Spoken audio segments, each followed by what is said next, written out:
The image on the front of your bulletin is an icebreaker I was introduced to at a conference some years ago. I've used it here with the staff at Kingsway and at a few different times along the way. But the idea is to look at this picture and ask yourself, who am I on this tree? Where am I represented? If you wish, you can also consider, who would I like to be? Who do I long to be in this picture? And then you take those answers in this picture and you go around and you share with the others that you're there to get to know. It's a lot of fun. It's also instructive because if you're like me, you can probably see yourself in more than one place on this tree, in more than one person.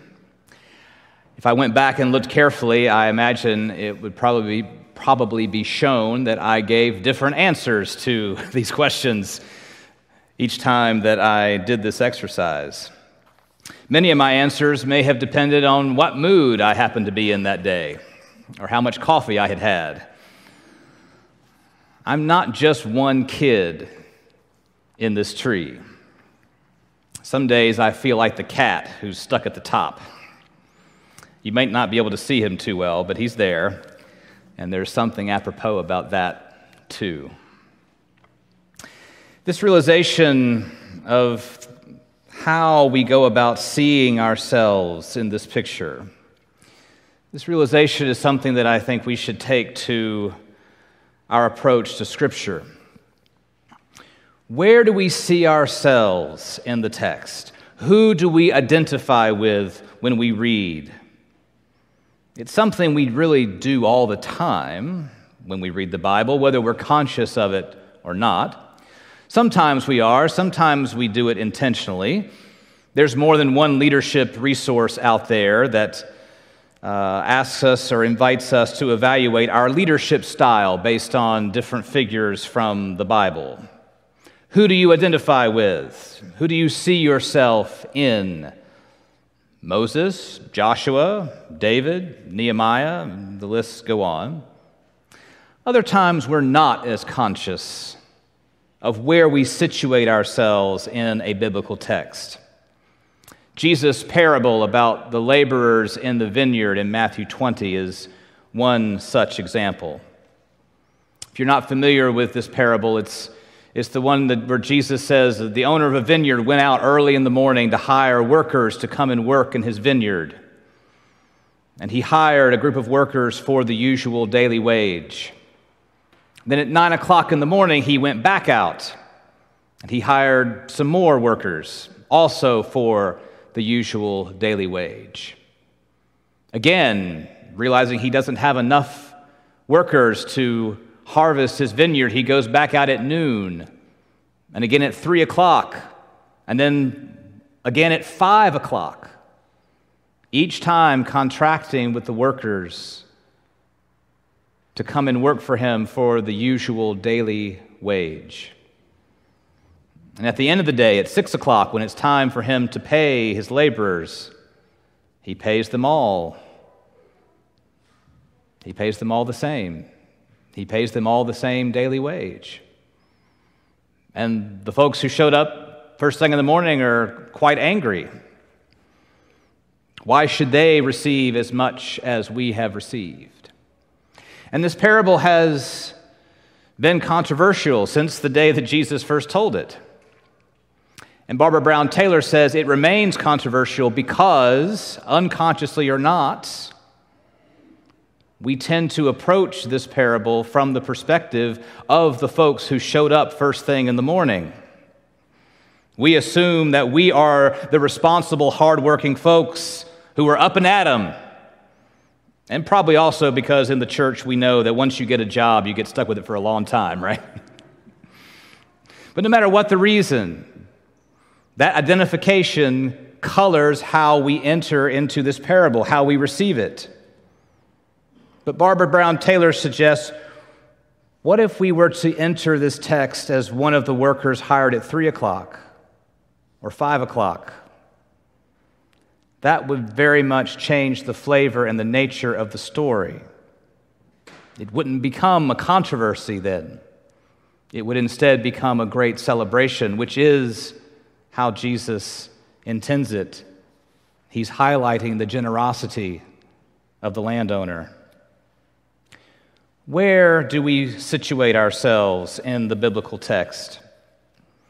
As the church, we tend to see ourselves as the disciples or in the prophets, certainly with the folks who at any given point in the biblical narrative stand with God, stand with Jesus, stand with Paul. We assume that if we had been there, we would have seen the light. We would have held our ground, because that's how we see ourselves today. That's who we are, or at the very least, that is who we long to be in this picture, in this story. And there's nothing wrong with that. It's absolutely who we should strive to be in the name of Christ, in this picture, in this story. But that doesn't give us the complete picture. We all fall short of the glory, after all. So among that faithful group, it's not the only place that we can or should look for ourselves or situate ourselves in the text.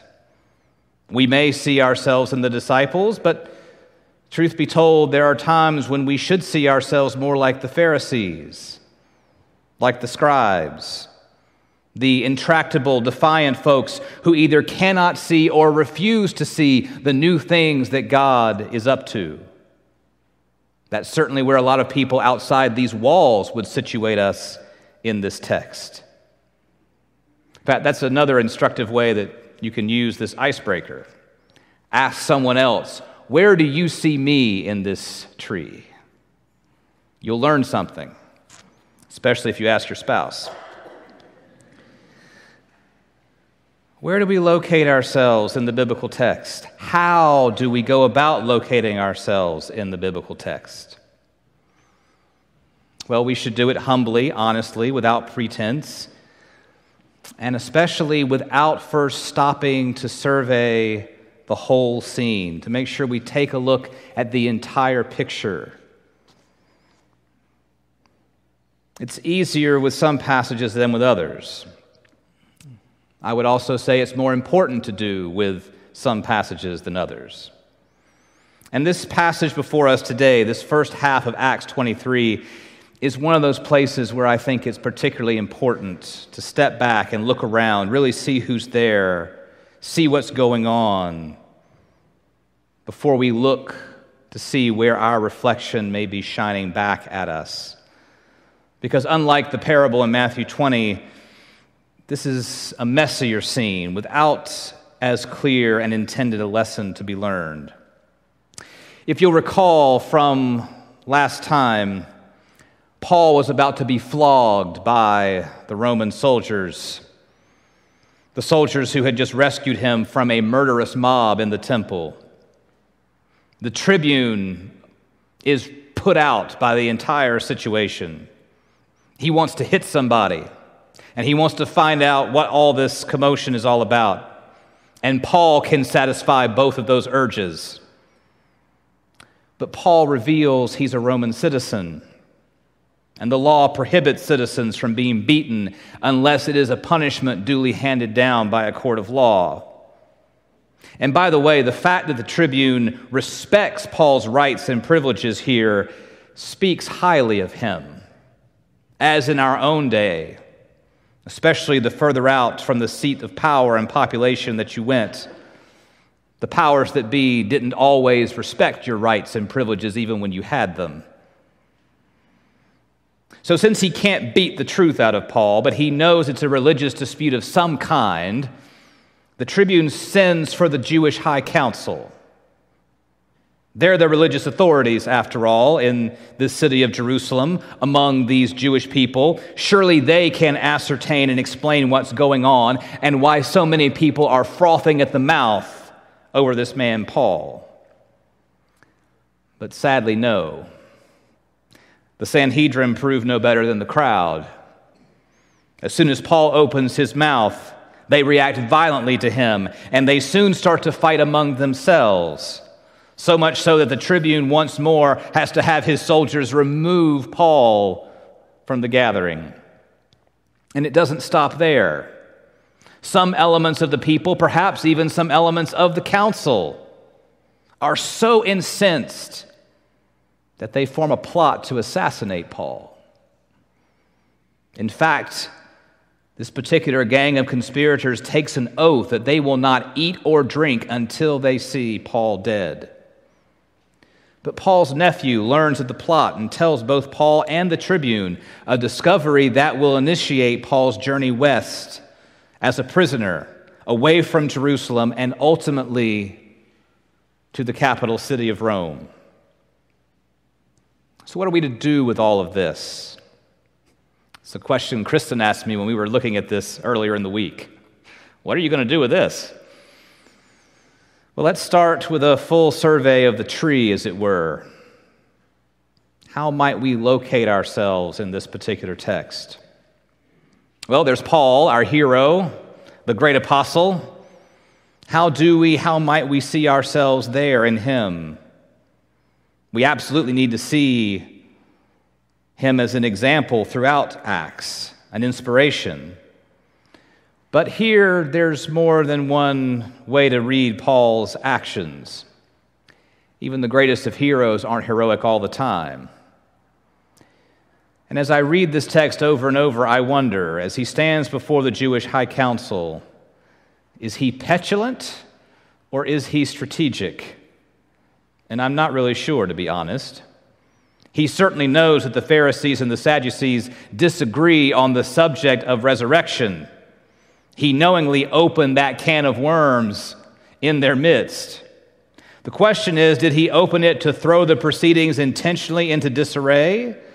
Probably because he knew he wasn't going to get a fair hearing standing there. Or was the ensuing chaos more inadvertent, the result of Paul's attempt to find a point of connection with at least some of the people whom he's addressing, something he has consistently done and done with authenticity? Speaking Greek to the Roman tribune, speaking Aramaic to the mob in the temple that tried to kill him, identifying himself as a zealous Pharisee, identifying himself as a Roman citizen. Paul is all of these things. He's not just one of them. And he always seeks to look for some point of connection that can become his bridge to testifying about Jesus. There's also the Jewish high council before he is standing. How might we see ourselves in them? They too prove to be violent and antagonistic. And we should be honest, no group of Baptists can ever look down our noses at a quarrel, at least not without our noses growing a few centimeters in the process. We should not only see ourselves as people prone to dispute, we should also note how quickly the dispute here goes off the rails. And we should ask ourselves, how does this look? This is the Jewish high council, after all. These are the people respected, who are learned, who ought to know better. How does this look? Because this is often how we look. And when I first read this section to myself this week, I thought, if only our Baptist quarrels were about things as central as resurrection. Then there are the conspirators, willing to kill someone they perceive as a threat, a heretic. How might we see ourselves in them? I mean, have you ever felt that way? We certainly can look at our world and see this very same thing still happening, but we often dismiss it too quickly as something those other people do. There's actually a long history of violence within the Christian church. So we shouldn't be too quick to look away from this group sitting on this particular branch of the story. because they didn't start in this place. They arrived there, I imagine, because of what they were taught, of what was modeled for them, of what they were told, both about themselves and about other people, people like Paul. Not just in this moment, but perhaps for years, decades, even generations. And as we've seen, much of it wasn't true, or it was a distortion of the truth. These things spoken and modeled by their leaders, by their elders, by their teachers, out of a misguided sense of self-righteousness, or sometimes for political expediency. There's certainly a warning, if not a lesson here for us, the church. Then there's Paul's nephew, who learned of the plot and risked exposing it, risked the conspirators finding out, risked venturing into the prison and not being believed. And if he had gone in and not been believed, he may very well have not come back out. He risked exposing something wicked, shining light into darkness. And finally, there's the tribune, a Roman leader, a Gentile, an occupier, someone willing to use violence to enforce the occupation he is a part of and to try to get answers when he wants answers.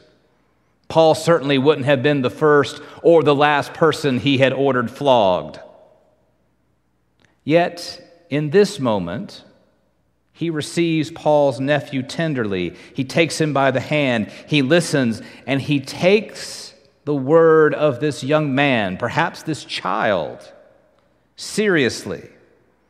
And then he acts to prevent an unjust act of violence, even though it might have been politically convenient for him to do nothing. The conspirators and their backers would have been satisfied if he had simply stepped to the side, let Paul been assassinated. The source of all this recent tumult would have been out of his hair. Like Pilate, the tribune easily could have simply washed his hands of the whole situation and moved on, but he doesn't. At least in this moment, he acts with integrity, and he is one of many unlikely figures within the gospel story who demonstrate faith and integrity for us. Where do we locate ourselves in this messy text? What do we pull away from all of this? What do we take away from this text, this story, back into the dynamics of our own messy world in this day, in this time, in this culture? Perhaps most importantly, the question we need to ask is, where is Christ calling us to locate ourselves? Where is Christ asking you to locate yourself? Where is Christ calling us to locate ourselves together in the bigger picture of what's going on? I can't stand here today and answer those questions for you. Like the privilege that we all possess to varying degrees that we discussed last week, we all, each of us, have to sit with texts like these and wrestle with them. We have to assess our own place in this picture and earnestly, prayerfully ask Christ to lead us, inspire us to see, to act, to be present and involved, no matter what the picture looks like. What I can do for you is suggest and frame and reframe questions. And another way to perhaps frame this question is, where is love evident in this story, in this picture? How might the infusion of more love change the events and the outcomes of what we see unfolding? And a second question to consider is, who does Jesus love in this picture, in this story? Who does Jesus call us to love? I can frame those questions for us, and I can also challenge and reassure you that you are invited in, that Christ died and rose again so that we might have life, so that we might live truly live, that we might live as his people, as his body, in our messy day, time, and culture. I can challenge and reassure you that you are loved, that you are called, that you have a place, you have a role, because this story isn't finished. We can't control what others in the picture do or how they behave necessarily, but we can learn from and be warmed by their example. And we can always seek to see and act and to be present and be involved with the eyes and the hands and the heart of Jesus, because we share in his life. And because even if he's not always obviously visible, like that cat in the top of our tree, he is there. He has promised to always be there, to stay with us and to walk with us, even until the very end of the age. And for that, we can truly say, thanks be to God. Amen.